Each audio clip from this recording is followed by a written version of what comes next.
তাবারাকাল্লাযী বিয়াদিহিল মুলকু ওয়া হুয়া আলা কুল্লি শাইইন কাদির। আমার আল্লাহ এক নাম্বার বললেন নামাজের ভিতরে মনোযোগ থাকতে হবে।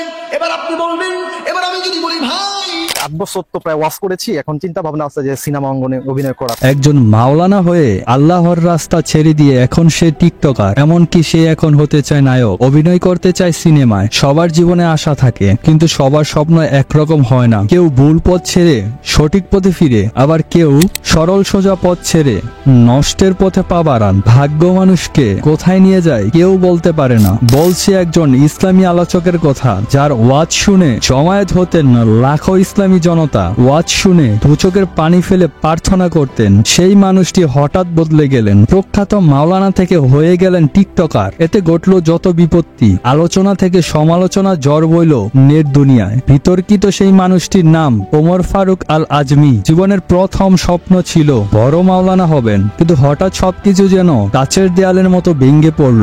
8 বছর ওয়াজ করেছেন, হেফাজত পড়েছেন, দাওরা সম্পূর্ণ করেছেন, ছিলেন তারকা বক্তা। এবার তিনি স্বপ্ন দেখেন সিনে জগতে তারকা হবেন। তিনি দাবি করেন এখনো পথভ্রষ্ট হননি, তবে মানসিকভাবে বড় ধাক্কা খেয়েছেন বলে নিজের পরিবর্তন এনেছেন। তিনি বিশ্বাস করেন হেদায়েতের মালিক আল্লাহ, হয়তো তিনি এটা থেকে বঞ্চিত হয়েছেন। সম্প্রতি হয়তোবা নেট দুনিয়ায় তাকে অনেকেই দেখে থাকবেন।